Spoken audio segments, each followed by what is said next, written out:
dicindo 1844-1900. É considerado un dos pensadores contemporáneos máis influentes do século XIX.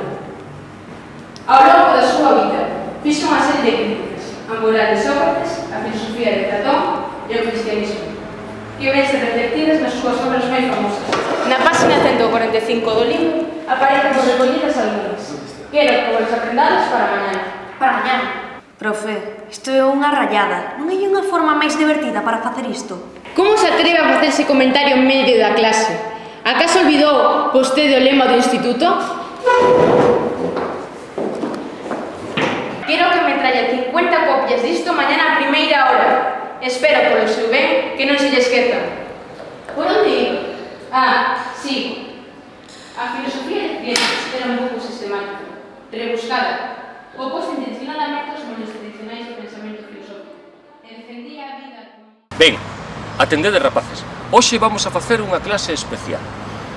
Hoxe, en este marco que é magnífico, vades deixar un pouco o voso corpo, a vosa emoción, o voso sentimento, e vades seguir un pouco as miñas verbas, no fondo, na forma do que eu vos vou ler. O que vos vou ler ten vos que inspirar. Ten que inspirarvos desde dentro e desde fora. Na mente e tamén no sentimento. Con alegría, con simpatía, con corazón.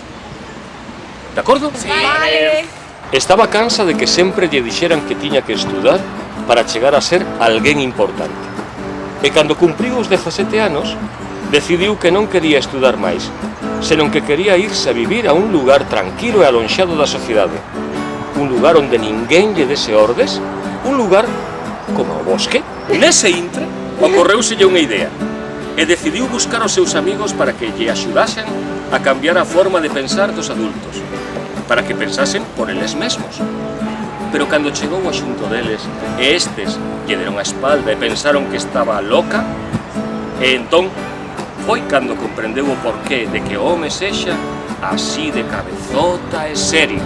Xa farta de que os seus amigos non comprenderan que se pode aprender doutras maneiras, que non precisan aprenderse un libro para ser alguén de proveito, decidiu ensinarlles todo o que aprendera no bosque sen axuda de ningún adulto que lle mandara ler e ler, que tiñan que tomarse a vida con máis filosofía. Pode ser que ela non este de todo no certo, pero o feito de que o pensara por ela mesma vale moito máis, moitísimo máis que as leccións que aprendeu na escola. Espere, pero parece concedible quedarse dormida en medio dunha clase. Pero onde cree que está vostede? Penso mandar unha nota. De gracias a que non lle mando co director agora mesmo.